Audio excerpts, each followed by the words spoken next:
Ladies and gentlemen, boys and girls, hello, hello. Welcome back to the Heine House Gaming and Tech and Food and Life podcast. How about that? It's good to see y'all. Thanks for being here. Thanks for tuning in. It is September 13th, 2020, and it is exactly 11 o'clock a.m. in the morning. And I have my coffee out of my nice Dunkin' Donuts mug here. This ought to be worth some money in the future because it has the full name here. Now they're just Dunkin'. You drop the donuts, but they still have the munchkins there. You gotta go in for a 50 count. Take it right to the head there. Appreciate y'all being here. Thank you. I hope you've had a great week and a great weekend and a great start to your week. How about that? I know this podcast hits you at all different times in your week, so I hope it's fantastic when it does. 503-908-5490 is the phone number. If you want to leave me a voicemail, get at me, bruh. Would love to hear from you. Anything on your mind, gaming, tech, a lot of stuff going on this week we're going to talk about. If you have any comments on that, I'd love to hear from you. Want to give a shout out, of course, to all of the amazing patrons you see right here on your screen. Heine House Gaming and Tech Podcast is completely supported by Patreon support, and all of the people you see on your screen here, thank you. Ground floor, main floor, Game Loft. Appreciate y'all. And in fact, we're welcoming a new patron here, Mr. James Loon. Perfect. Thank you. James, good to have you. Thank you. I appreciate you greatly. We've got a lot of stuff to talk about, a lot of stuff going on this week. Before we get into the show, though, of course, I want to talk about a couple of things before we even hit random news. Number one, massive week for me in general, because finally, after 5 years of work, and yes, I've been talking about it for that long, for 5 years on and off, but more recently in the last 6 months, 8 months, really. Hotshot Racing, the video game that I produced a soundtrack for, or 12 songs of it, it has been released. Has been released. Yes. Wow. I can't even describe the weight that I feel now lifted off of my shoulders with this. It's been a crazy time. Man, the praise and the interest and the love on social media has been insane. I haven't been involved in a project ever that has generated so much buzz and love. I mean, seriously, like I can go to any social media. I can go to Twitter and I can just refresh my feed and it just populates a whole bunch of new tweets with the hashtag Hotshot Racing, and people are screenshots, videos, time trials. They're talking about the love of the arcade racing games back in the 90s. They're talking about everything. They're even talking about the music, which is great. They're like, the music is amazing. Where do I find it? Where do I get it? And that's like, it makes me feel so good. Like everything that I've done and all the concepts that the collaborative Heine House Hit Squad here have come up with, we have done it. We have done it. So it feels really, really nice to get the praise and to get the love, and for everyone to actually see the vision that Trev and myself and everyone else at Sumo and everyone at the publishers, Curve Digital, everyone sees it. And it's so great that the public now sees the vision that we have seen building the game. So it's wonderful. It's a wonderful moment. And I just want to thank everyone for playing it. Everyone's been reaching out to me. Thank you for that. Please definitely check the game out. It's on PlayStation 4, Xbox One. It's on PC via Steam. And it's on Switch in the eShop. And you can also, if you're on Xbox console, you can play it on Game Pass.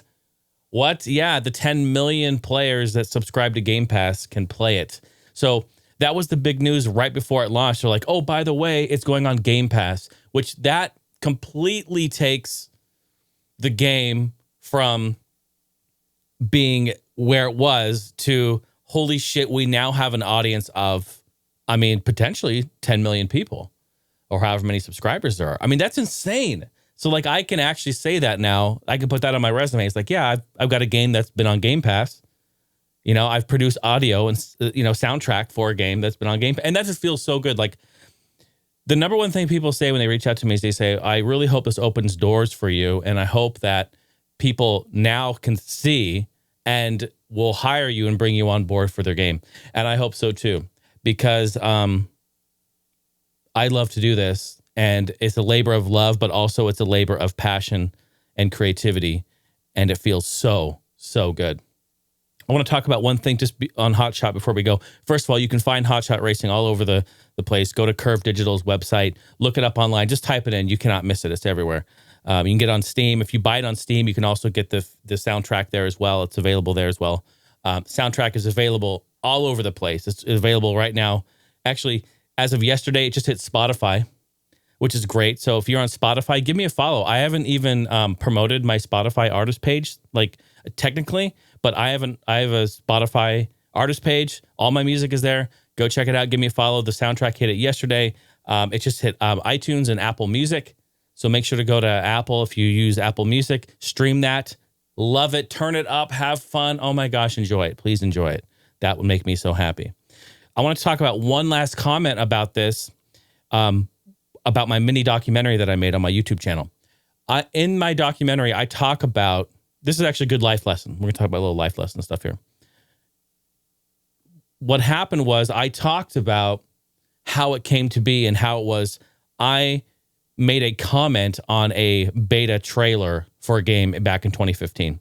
I saw this trailer for, it was called Racing Apex at the time. And I made a comment saying, oh my God, I love this game. I love the look of it. I want in. Let me produce a soundtrack. I would love to be part of the team. Let me do this. Let me prove to you I can do this. So I basically sold myself. This is something that I've talked about before. I sold myself. I went in. I went for the juggler. I went for it. I just, like a rabid dog, I went for it. Just went in. And it could not be denied. It was enough of interest where Trev, who is the creative director and the original concept designer of Hotshot Racing, Racing Apex, and he said, okay, well, we'll be in touch. Let's exchange emails. And that was it. And we started to have a conversation from that point. And then at that point, I was able to then communicate and talk over the course of many months, which then ended up being many years, and then becoming part of the team where they trusted me with information. They trusted me with early builds. They trusted me with when we got bought, like when Sumo stepped in and they took control of the dev unit and they took control of recreating the game, like all that information they put and trusted in me. And I didn't say anything. I kept it to the chest because I'm a businessman. That's how it works. And I want to do what's good for business, good for the team. But people, getting back to my point, is people have been writing me to say, I watched your documentary, and they're like, I can't believe all it took was an email or a message on YouTube, a YouTube message. And yes, that's all it took. However, one thing I didn't talk about, I didn't really go into it because there's no point in me talking about like a big life lesson on the documentary. I mean, I guess I could have, but I decided I wanted to do it here. Here's the thing that I didn't say and I didn't really stress enough is once you do that, okay, once you sell yourself, there is another element to this that needs to be done, and that is in you. That is within you. You have to deliver. You have to deliver on your promise and then some. You can't just say, I want to be part of the team and then just kick back and not do anything, right? Not saying that you will, not saying anyone will. I'm just saying that's the reality of it. That's what has to happen. So I knew when I said, okay, I can do the soundtrack. I can do this. I began writing concepts. I began playing retro racing games again. I began taking notes, taking mental notes, listening to audio. I played Jaguar games. I played Super Nintendo games. I played NES. I played Xbox. I played PlayStation 2. I played GameCube. I played every game. I played PC. I played every game I could possibly imagine in the racing genre. Played cruising. I just started listening and started getting back into the vibe of it because I knew I needed to deliver an entire soundtrack of completely handcrafted songs. So it wasn't something that I was going to half-ass. And luckily I had enough time to do it. This is a labor of love here, right? So if I only had like a month to do it, it may not be as good as it is right now because I've had 5 years to put this together. But my point in this, folks, this is, and I'm sorry I'm going off on a tangent here, but this is kind of what I do though, It's a great thing to then you can take this and apply this to any part of your life. It doesn't just have to be within the creative field. This can go anywhere. Percy, our man Percy Havoc, he said that he secured a job recently. He got a gig by using this strategy. And again, like I said, it was all on him to do that. It's up to him to sell himself. But he remembered some of these tips, some of this strategy and advice that I gave, and it helped him. And that makes me feel so good. So I don't mind talking about this sort of thing. I don't mind going off on a tangent and breaking down this sort of thing.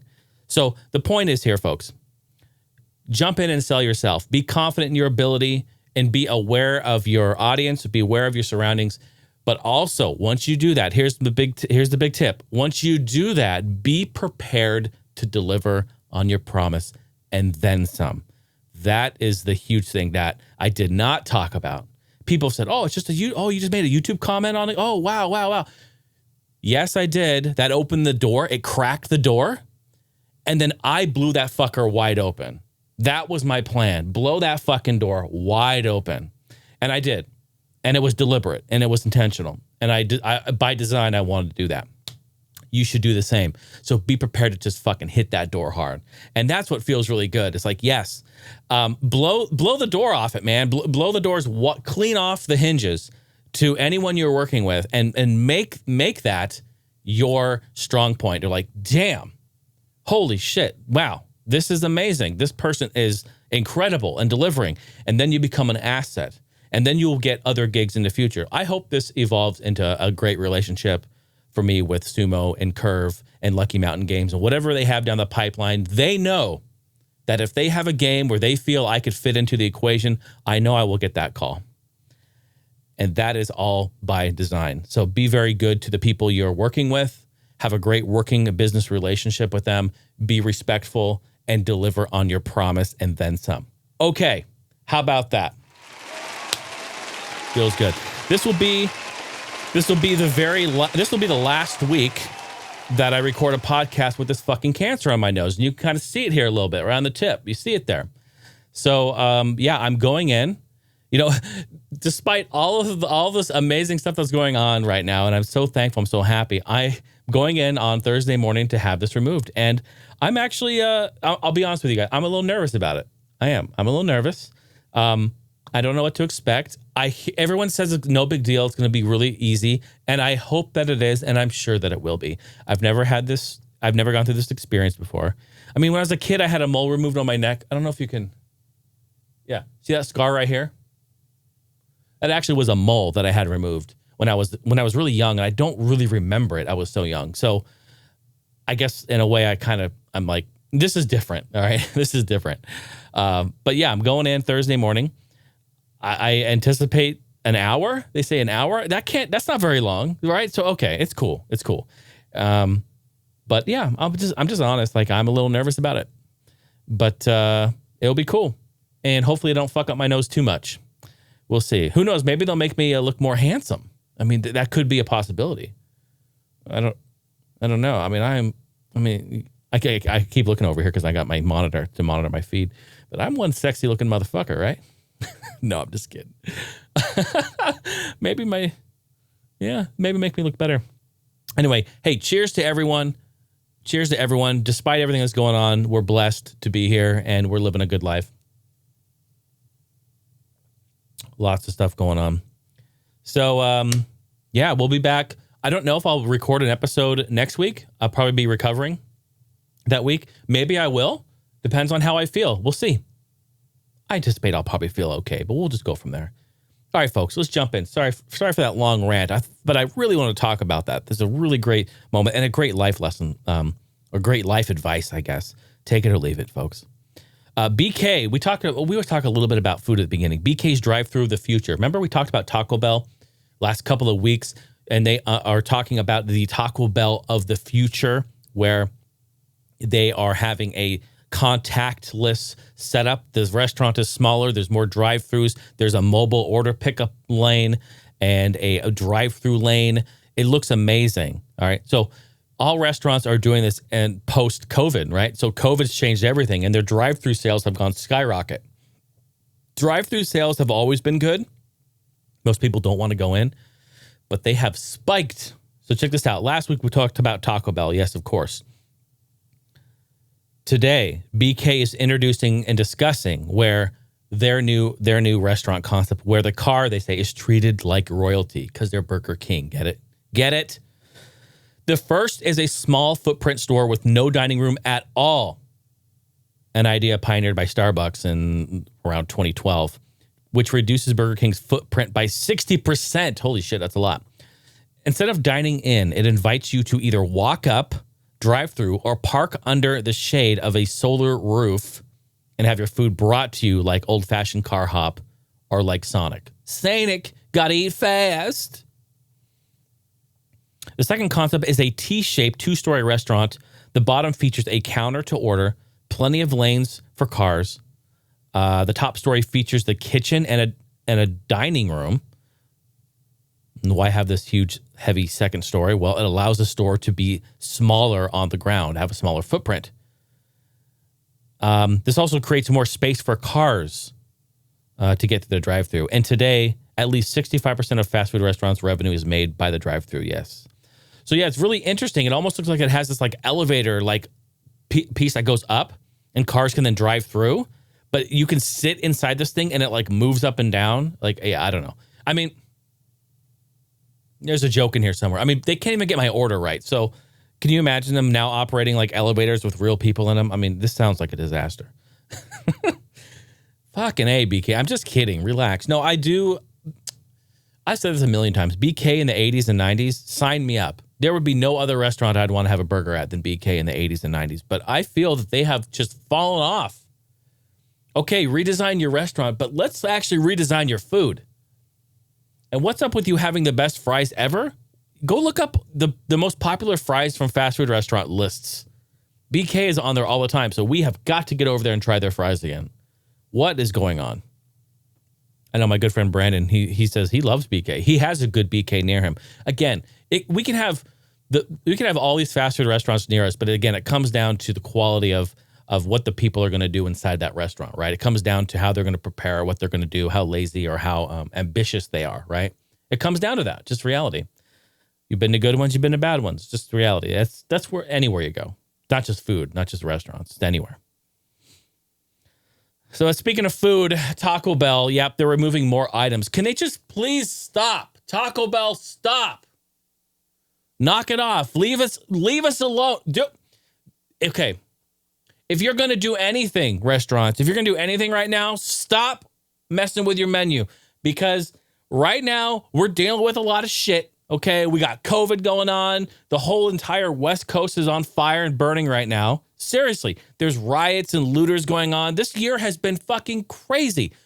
The last thing we want is you to be like, well, we're going to remove we removed 12 items. We're going to remove 3 more, by the end of the year. Quit fucking with us, Taco Bell.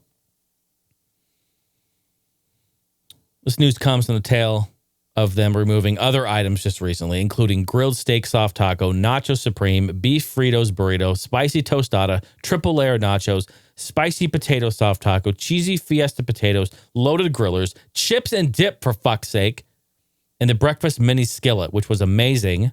That was last month. The 2 other items, the quesarito and the 7-layer burrito, were removed from menus, but can still be ordered in the app until they update that.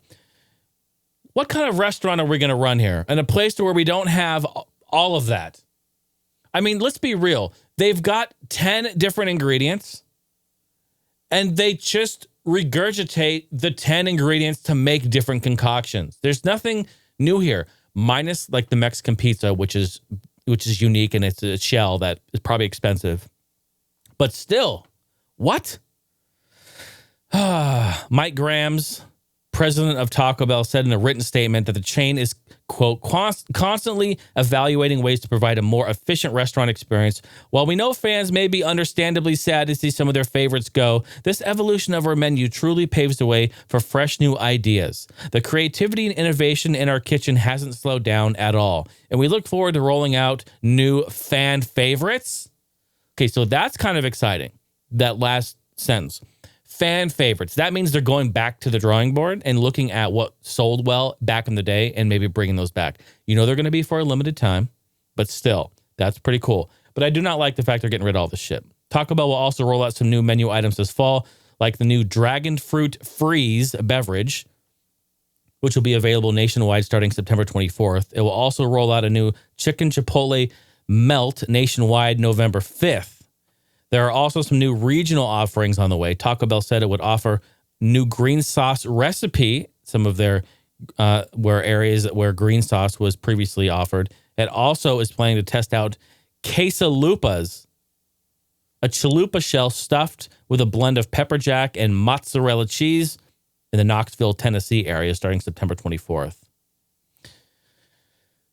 Well, some of that sounds pretty good, and I'm excited for whatever they're going to bring out because I'm a big sucker for that, for new promo items. I hate that they're promo items, but sometimes you have to clear the menu a little bit, you know, to make room for this stuff. But please, I mean, come on, please stop that. Here's my only wish. Here's my wish. Are you guys ready for it? Taco Bell, bring back the fucking chili cheese burrito. That's all I want. Used to be called a Chilito back in the day. My dad talks about a Bell Burger from back in the day. I never had the pleasure of experiencing that. It was like a basically, or they called it a beefer, right? A Bell Beefer. That's what I call farts now too, by the way. So maybe we got to change that name up. But yeah, I mean, man, give me the chili cheese burrito. Bring that shit back. And I have a little, for all the folks lucky enough to be watching this on YouTube, I have a picture. I actually have a picture of a leaked photo from corporate of what the new menu looks like. Oh, man, you're going to love this. Here we go. Look at that. Is that not amazing? That is a leaked photo of what the new menu looks like. For the folks listening to audio only, it's a picture of the menu outside in the drive-thru, and every single pane is completely blank. The bottom, it says Taco Bell open late. Try our new. It's blank. There's nothing. And an empty plate dead center. Oh, man. You want better reaction times in your games when you play? You might want to chew some gum. Wait, what? Razer's latest gaming accessory is chewing gum, aimed at boosting your focus and reaction time in games. The company teamed up with 5 Gum from Mars Wrigley to make Respawn by 5 gum in 3 flavors: Cool Mint, Tropical Punch, and Gamer Swamp Ass. Wait, what? No, I'm just kidding. Pomegranate Watermelon.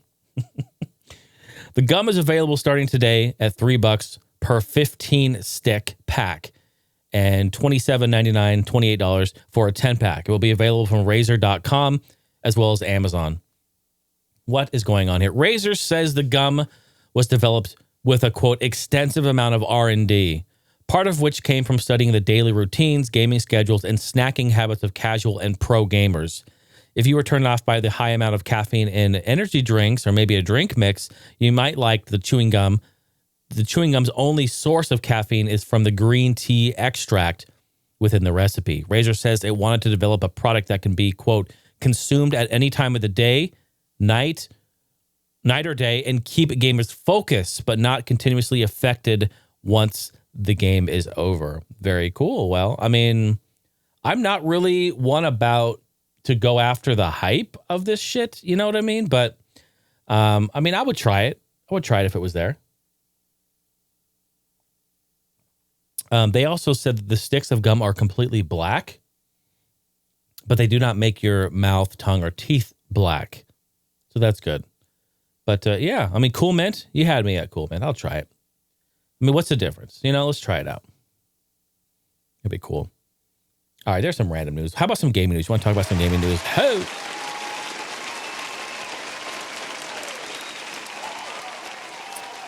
There will be no encore for Twitch Sings.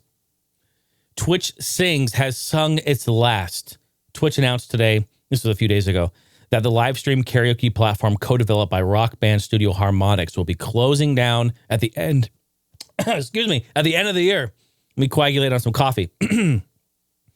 As we look to the future, they say, we have decided to invest in broader tools and services that will help support and grow the entire music community on Twitch.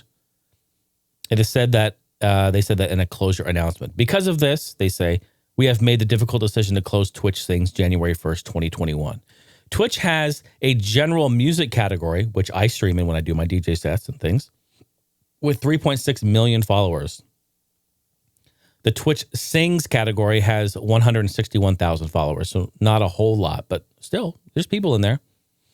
Twitch said in a statement that it will use its resources to invest in broader tools for the music community.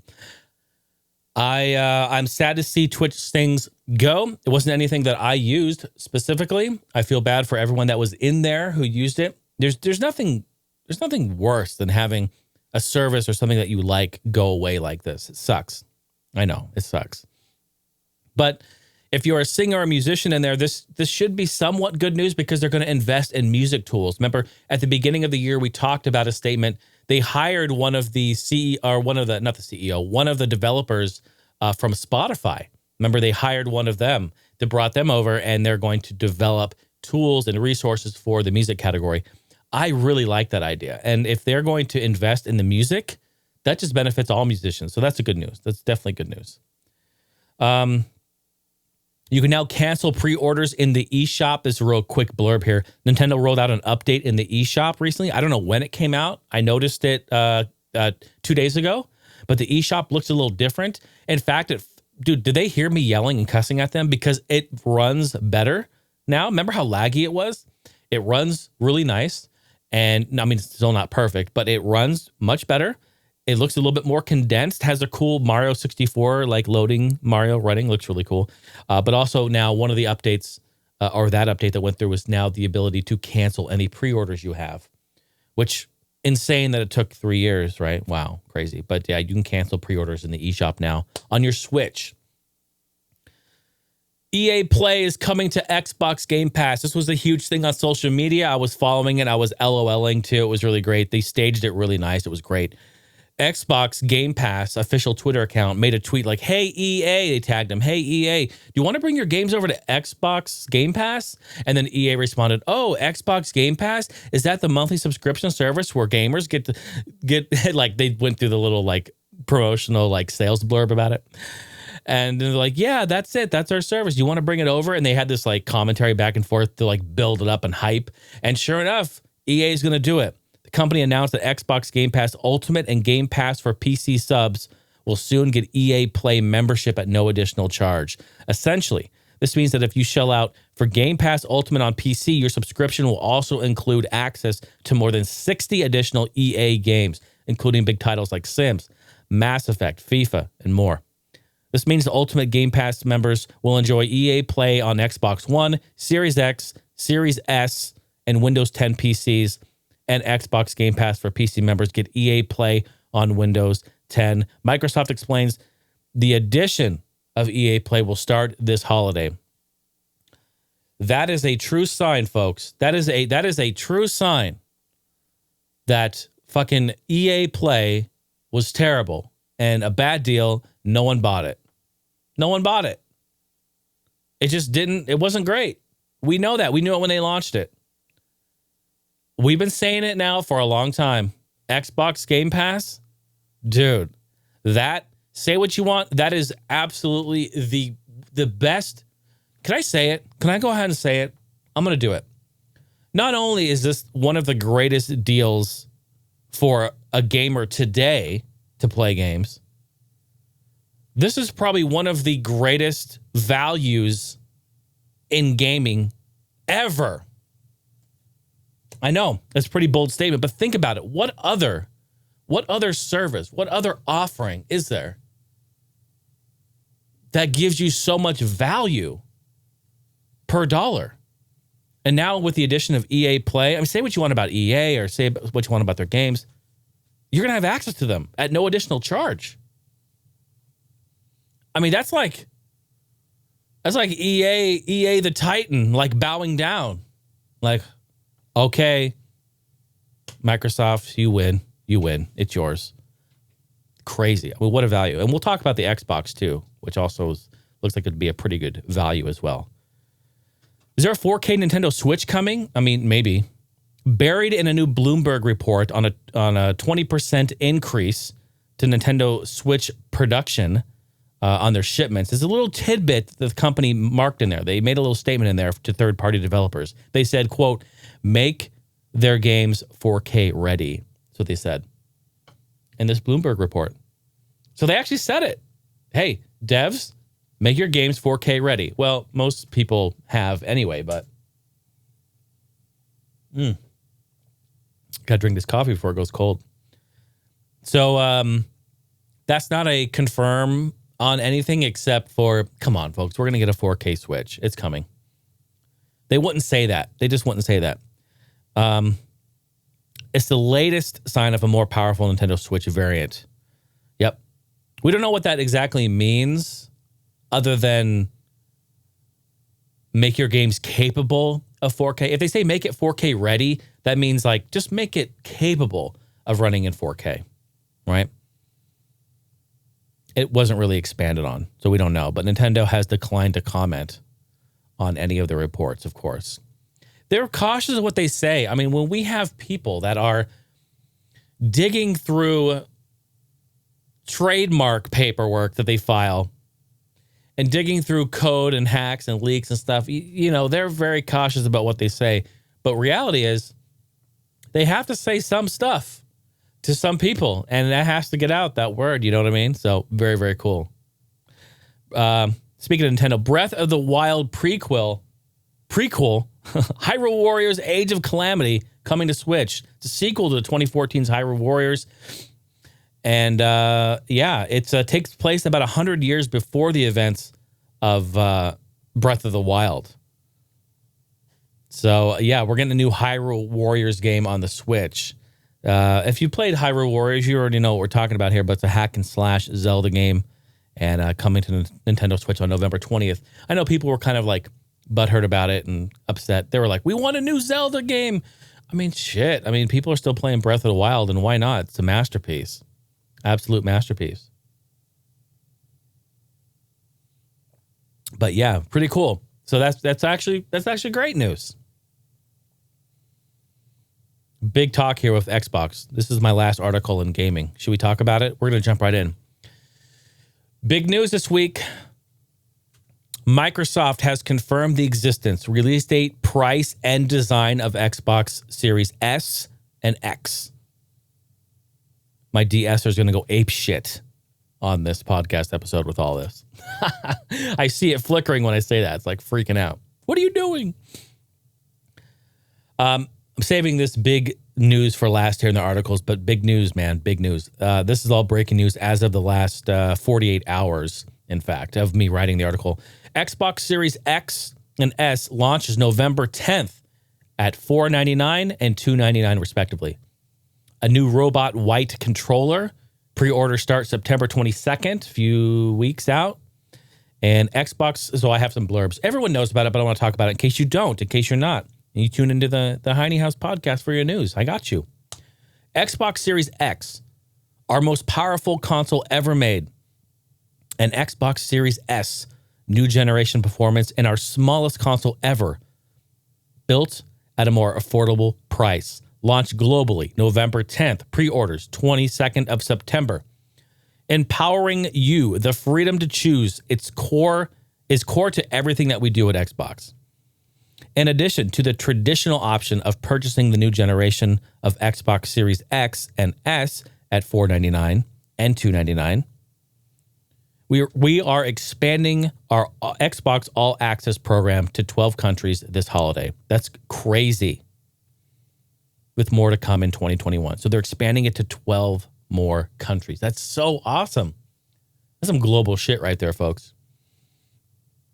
Whether you're upgrading to the newest console or joining the Xbox family for the first time, Xbox All Access is the easiest way to get the best of Xbox.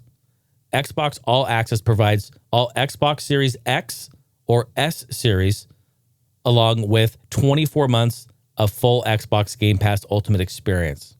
So it includes the console and 24 months of the service. In total, that means you get access to the next generation Xbox console, your choice of over 100 high-quality games to play on the console, including next-gen optimized games, over 100 high-quality games to play on PC, and EA Play. EA plays 60 of the biggest and best games that EA has to offer. PC and over 100 games to play from the cloud. All right, that service is amazing. Yeah, it's great. That is all with no upfront cost and a low monthly price. Xbox Series S will be available starting from $24.99 a month for 24 months, and Xbox Series X will be available starting at $34.99 a month for 24 months. Folks, think about that. Let's talk about this for a second. Hold on, let me show you the specs here. I got a screenshot. I mean, I know everyone's already seen it, but let's take a look at the screenshot here. So here it is. Here's the S, 60% smaller. Literally fits inside of the Xbox Series X. All digital, 1440p at 120 frames a second. DirectX, ray tracing, variable rate shading, variable refresh rate, low latency, custom 512 gig SSD, 4K streaming media playback, 4K upscaling for games. And there's the console right there. People are saying it looks like a speaker. It looks like an Oreo cookie. I don't really care what it looks like. All I know is this is one hell of a deal. Let's talk about this. So let's think about this for a second. I was just talking about Xbox Game Pass being one of the best values in gaming. Well, Microsoft just came through and made their console the best value in gaming, period. Now, remember, folks, I love all consoles, all right? So I'm not sitting here saying one thing or the other. I'm just calling it as I see it. If they are going, if you can pay, let's just take the granddaddy, the Series X, go for the biggins. $35 a month. $35 a month. You can get the console and the service for 2 years. That is insane. That is insane. How many moms and dads are going to sign up for that shit? As opposed to them going out on holidays, spending $1,000 or $800 on a console, a couple of games, an extra controller for a brother or sister. Think about that. That is a low upfront cost. Guaranteed they're going to be flying off the shelf. Guaranteed. There's going to be demand issues with this. I know it. There's not going to be a lot of consoles around. They're going to be sold out. That is the best value. It is a great time to be a gamer, and it is even better if you're into Xbox, if you're into Microsoft, because boy, oh boy, they are knocking it out of the park. Hey, we have come a long way, folks. Remember when they launched the Xbox One? Do you remember that botched, butchered, complete disaster of a conference? Sports. Hey, Xbox, turn on ESPN. Sports. FIFA, Call of Duty. Sports. Disaster. We don't want a fucking glorified remote for our TV. All right, we want the all-encompassing hub for everything. We don't want a fucking glorified remote. And they listened. And look at this. Now look where we are. Incredible stuff. This is incredible. I got to say, Sony, it's in your court. There's rumors that they're going to have a conference next week. We'll see what happens. It's in their court. I want to hear good things. I think we're going to hear good things. Let's be surprised. I mean, Microsoft definitely surprised us with this. This is great. I just don't see any way that can't win, folks. I cannot see any way for them to offer their new console and the service for 24 or for 25 or $35 a month. And that Series S, that little small thing, it fits in your backpack, is portable. Man. Yeah, it's only got a 512 gig SSD. It's pretty small. But if they want you to play from the cloud, as long as xCloud is rock solid, folks, we may be onto something. That's pretty good. Pretty good. Really, really nice. If you use Amazon, let me just jump right into tech. That was gaming. Yeah, we'll see what Sony has to offer. I'm very excited to report on that. Hopefully next week we get some news on that. Come to the table, Sony. Let's talk. If you use Amazon Music on your phone, that is Amazon's service for streaming music. It's like Spotify or Apple Music. It's Amazon's version. If you use Amazon Music, you can now, if you follow an artist, shameless plug, like myself, if you search for me on Amazon Music, I have my Twitch account linked to it, which now, when you go live, it has a notification in the app to show, hey, this artist you're listening to right now, you're listening to Hotshot Racing on Amazon Music. Shameless plug. You can now see that I'm live on Twitch and click it and boom, you come over. Because Twitch and Amazon, right? They're one. I think that's great. So I actually synced my Twitch account to my Amazon Music account. And if you're in there, please give me a follow and check it out. I think it's really great. I like any of this integration stuff like that. I think that's fantastic.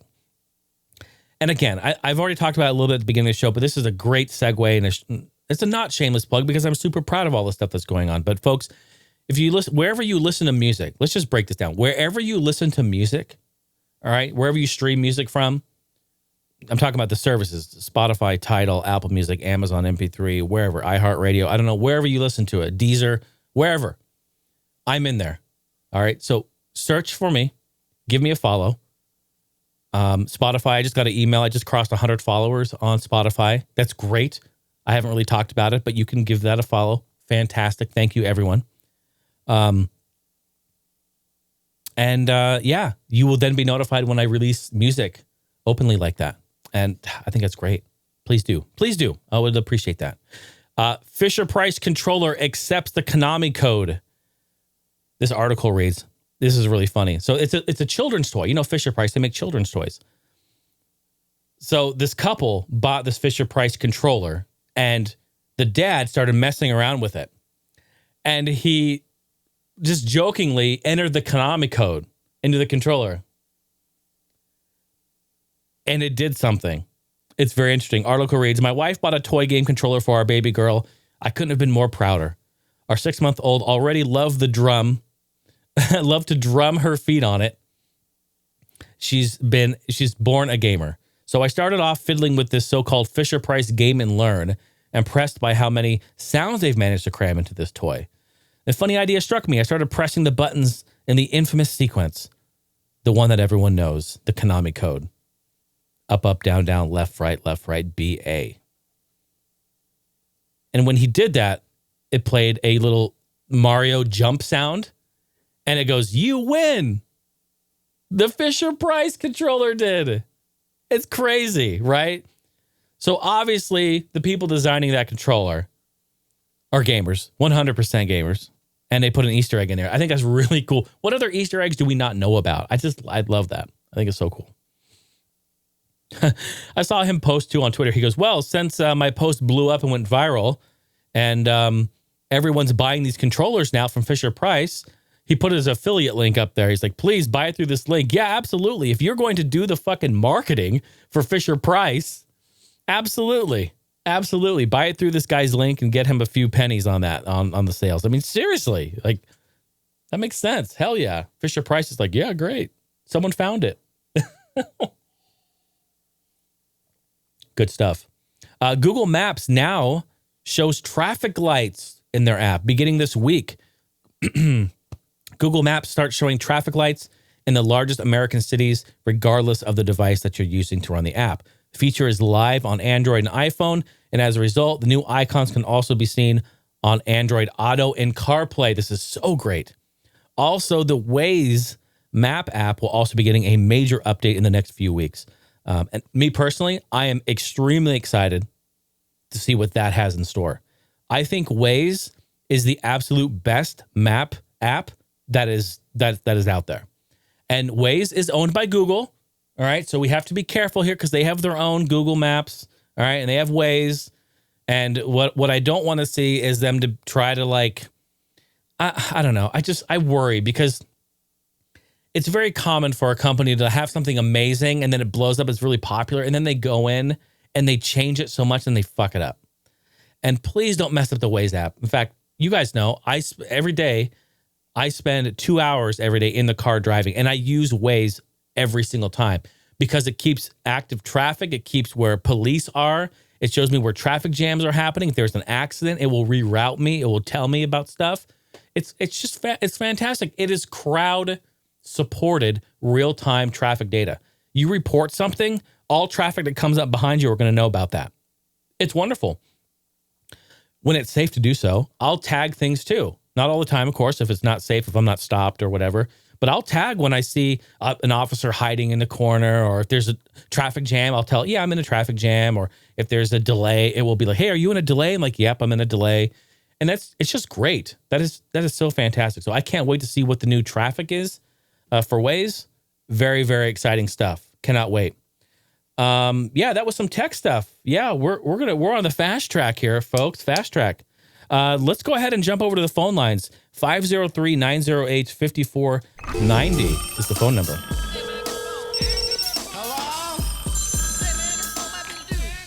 Hello? You've got voicemail. And again, you can give me a call and it goes right to my voicemail. You don't even have to talk to me. Make it easy for you. Just leave me a voicemail. Just drop a line and I will play it on the show. All right, we got 2 callers this time. Looks like it's the Mr. Man, the Cam himself, Cameron, the voicemail maniac, with a 2-parter. My man right there. He sent me a text message. He's like, I'm sorry for rambling. I'm like, bro, don't ever apologize for that. I fucking love talking to you. I love hearing from you. We have a good time. We talk about all kinds of good stuff. All right, let me just turn off my mirroring, send my audio through the iPad to my mixer, turn on, and load. Here we go. Cameron, thanks for the call, Jason, my dude. what's going on, man? It is the Maniac here. Maniac. Per usual, just giving you a shout out. Man, you know I sent you a few text messages, but just want to reiterate that it's a huge bummer about your nose.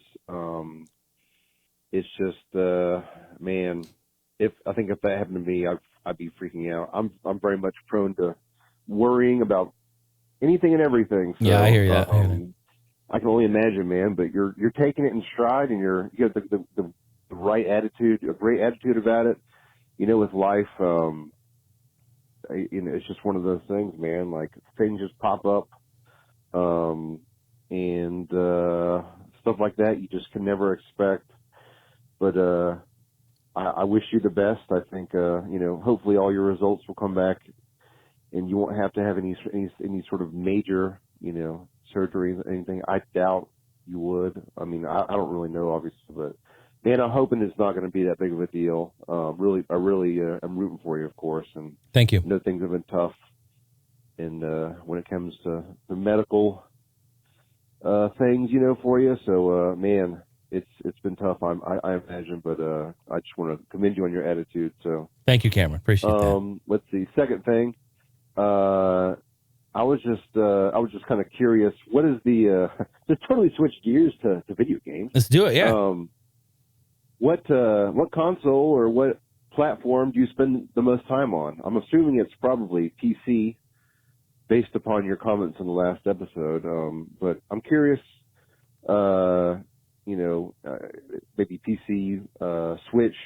Before that, I imagine probably the Wii for a long time. I know you were a big fan of that, but just kind of curious what some of your favorite consoles, or what in recent years, what consoles you've spent the most time on.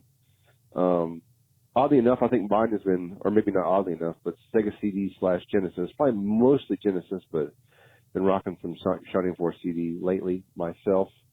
And also, just to kind of reiterate about the video game price craziness, it's not only Sega CD. It's been, PlayStation 1, PS2 stuff, like sort of the more obscure titles. Yeah, I've noticed that too. Or more sought after ones have just gone nuts in value, which is odd to me because, I mean, yeah, people have more time to spend on games, but I mean, where is this money coming from? I know a lot of people, including myself, were collecting unemployment and had some sketchy weeks, months, regarding all this stuff. So yeah, man. Also, last thing, I'm just thinking, like, isn't it crazy? Like, oh, there it is, the 3-minute mark. We're going to a part 2. I feel a part 2 in the works. Mr. Cameron. Yeah, I'm going to actually speak on your first part because you were moving on to another question and I can answer the first one. I first of all, thank you for your love and support. And yeah, man, like I said earlier, I'm going in this week. We're going to get this shit shaved off. It's going to be all right. I'm being positive about it. It's all you can do, so we're jumping in. It's going to be fine. Bob is right now, he's licking my leg. He's under here. He's like, see, I know it's going to be okay. Thanks, Bob. Yeah, you had a great question about what what consoles or platforms do I use the most? That is a big question. And I will say it depends on the year that we're talking about, right? It depends on the console generation, depends on what era we're in. I will say since, I've always been into PC. Always. Even back in the day when we had our very first PC, which was a Macintosh, an Apple Macintosh Performa 450. And I was trying to get games to run on that thing. Buying a joystick at Incredible Universe. I bought Rebel Assault. I still have the big box for that for Mac. It was like one of the first games I ever saw in a big box for Mac. It was like, this is for Apple. I'm like, we can play games. Like, this was like back in the day. Shortly after we got Windows 95, but we had an Apple originally. And my grandparents actually had a Tandy 1000 that I saw and like typed on the keyboard a little bit, but my grandma used it for like tax issue, like documenting and paper. I say paperwork, but she was like using it for like tax and records and stuff. But anyway, getting back to your question, so I've always been into PC. So PC is probably my number one, just because here it is too. It's also convenient for me because I do so much work on PC, right? I do all of my video editing, all of my audio editing, all of my entertainment, my live streaming, and my gaming. I mean, like it's there. And plus, on a PC, you have access to all of these tools, right? You have access to your chat, your voice chat, your text chat. You have the keyboard, you have the mouse. You can plug in a controller. I can plug in flight controls. I can plug in my sim rig. It's just this hub, the PC hub is so powerful and so versatile. You can do so much with it. So yeah, PC would probably be a platform that I use the most. But depending on what year we're talking about, I mean, we're talking about the early 80s. And I mean, early 80s, I was pretty young. Let's just say that. Very young, in fact. I was still shitting in diapers. But I grew up on Atari 2600. Had that for a while. Then we had NES, right? So we played NES all the way from 85 all the way to Super Nintendo. And then Super Nintendo, we had that. And then from there, what did we get next? We got PlayStation 1, and I played that for a lot during that era. What came after that? N64 came. Right after that, boom. Oh boy, we were on it. My friend had a Genesis, so I didn't actually have a Genesis at that time. My friend did, and I went to his house, and he came to my house. He had Genesis, I had Super Nintendo, and we would just go back and forth. So I can say I didn't actually own one at that time, but played it all the time. Loved it. So we played a lot, man. It was the best of both worlds, like 16-bit wars. Wasn't a war for me. I was enjoying both consoles. It was great. But yeah. PlayStation 1, absolutely. Got that at launch. I remember the story I always tell about, we were walking through Sears, and I was like, I saw the kiosk over there, and I was playing ESPN Extreme Games. And I was like, Mom, get over here. You got to see this. You got to see this. And she was like, oh my gosh. And she came over, and she was watching me play ESPN. I was doing my rollerblading down the hill, running into people. It was great. Yeah. I mean, so many great consoles. Then PS2 took over my world. It was so great. Yeah. And yeah, Wii, absolutely. I would say that's probably one of my favorite consoles of all time. I just think it's so great. Innovative, the controller, the motion control, the flexibility with that, the gameplay. And, even though the online was not great and not robust, there was no voice chat really. I mean, Animal Droppings had We Speak microphone, USB microphone that they sold. It was really, really quite terrible, but it was still fun. But the Wii was fantastic. I love that. Love that console. So, yeah, that's a long-winded answer there for you. But yeah, for sure, I would say that completely. So what's he got here? He's got another question here. Let me cue it up. Where is it? Here we go. Appreciate the calls here, Cameron. It's always a pleasure talking with you and hearing. Oh, I wanted to say too before it goes in here, Cameron, we need to. All right. No, you're good. Let me pause this. Dude, you're talking about all this Sega stuff, Sega CD, all this stuff. First of all, Stephanie loves Sega CD. We all need to get together and play some Sega CD. I mean, this is This is a no-brainer. All right. So we need to somehow figure out where we can get together, combine all of our stuff, and play some of these great Sega CD games. All right. So let's work that out someday. Maybe next year we can work that out. All right, that was a little bit of a cliffhanger because, the Maniac likes to ramble on and leave long messages, but that's just what I do, man. Anyway, this is sort of like a thought thing I've been thinking about. Like, I'm not, when you kind of envisioned where you might be maybe 10 years ago, like, isn't it just crazy how life is? Like, I had no idea where I'd be now, not necessarily for better or for worse, just kind of thinking like where I thought my career path would take me, or where, social life or gaming, whatever. It's just crazy to think, where I am now versus where I thought I would be. And it's probably the same for you, man. It's just crazy what life brings us, and it's just cool to still be alive. I mean, that sounds kind of weird, but man, I have friends that have passed away in just crazy circumstances, or have gotten sick, or I mean, it's just nuts, and I'm just super thankful to still be here. And I got a little philosophical, but with all the stuff that's been going on in the world, it's really just made me think and really try to appreciate, even when really bad stuff happens. But to me, I just try to appreciate just still being here. For sure, man. And having, what I have in life. And anyway, all right. So sorry to get all crazy, but I guess that's what the Maniac does. You just never know. But have a great week, guys. And, we'll see you on the next podcast. You got it, Cameron. No. That's the thing, man. You're exactly right. I mean, if you wake up in the morning, it's a good day. You know what I mean? Like, just real shit. Like, if you wake up and you could have another day, it's great. And I you know what? This is something I've said my whole life. One day you're here, tomorrow you may not be. It's just, that's the crazy, and scary thing about it. And loss is difficult. It's very difficult. One of the hardest things ever in life. And so, to get back to your question about would I ever expect where I'd be in 10 years? I mean, no, absolutely not. The only thing I knew 10 years ago is that I wanted to continue to entertain and be here. I actually didn't think about the impact or the implications of anything else that goes along with that. Really, I really haven't.